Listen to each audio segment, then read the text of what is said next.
semangat ya. Baik, hari ini pelajaran IPA ya. Pada hari Minggu terakhir ini, pada hari Jumat kita akan belajar IPA ya.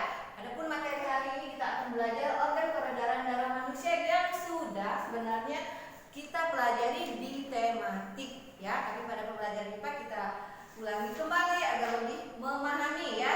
Di sini organ peredaran darah manusia itu kemarin udah teacher jelaskan bahwa fungsinya itu untuk mengedarkan zat-zat yang dibutuhkan oleh tubuh ke seluruh tubuh ya. Nah, sistem peredaran darah manusia itu kemarin terdiri dari yang pertama adalah jantung ya, kemudian ada lagi pembuluh darah dan bagian-bagian darahnya ya. Nah, yang pertama itu jantung dulu. Jantung itu tersusun atas otot-otot yang tebal dan kuat ya, terdiri dari bilik kiri dan kanan, kemudian serambi kiri dan kanan ya. Di situ juga ada dijelaskan pada gambarnya. Pada gambar halaman 54 itu ada gambar jantung ya beserta bagian-bagiannya dan fungsinya. Di situ ada katup, bilik kiri, ada pembuluh arteri, pembuluh vena ya, kemudian ada juga serambi. Nah, selanjutnya ada cara kerja jantung. Bagaimana cara kerja jantung? Ya, jantung bekerja memompa darah dengan cara mengembang dan mengempis atau relaksasi dan kontraksi ya. Gerakan mengembang dan mengunjuk menghasilkan bunyi yang terdengar yaitu detak jantung ya. Terus bisa mendengar detak jantung itu kita ya. Itulah jantung sedang bekerja sepanjang hayat ya. Sepanjang hidup kita dia akan berdetak.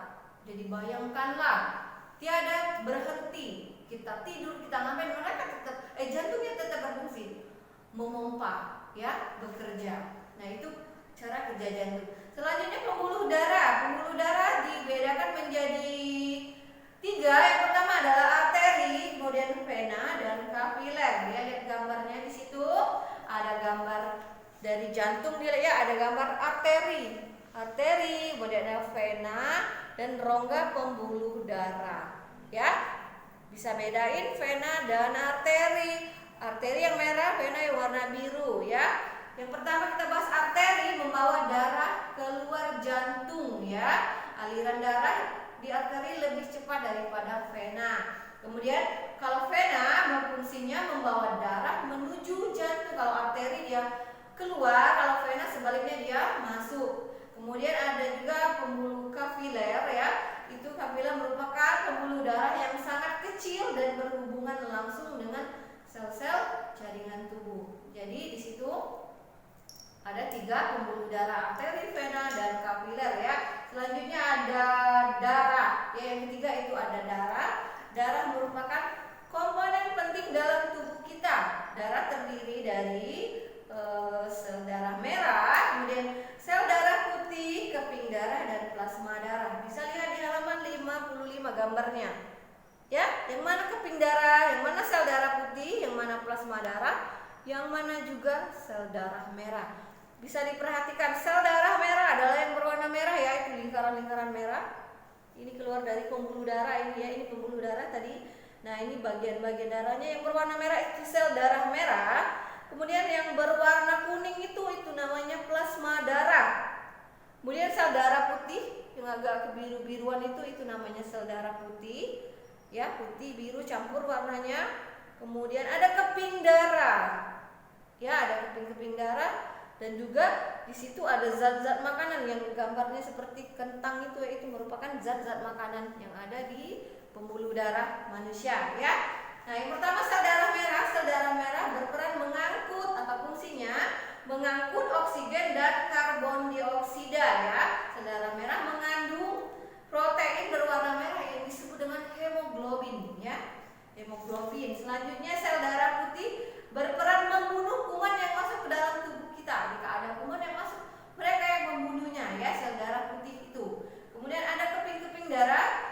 Keping darah itu fungsinya pembekuan darah dan penyembuhan luka. Misalnya kita luka kan keluar darah ya. Nah, darah itu sudah keluar, nanti dia beku. Nah, itulah fungsi dari keping darah tadi berhenti, darahnya berhenti mengalir, kemudian membeku, itu fungsi keping darah. Selanjutnya plasma darah. Plasma darah merupakan bagian cair dari darah yang terdiri dari 90% air. Fungsinya apa? Mengangkut zat-zat makanan dan hormon ke dalam tubuh kita ya. Dari situ tadi apa namanya tadi plasma darah, nah ya.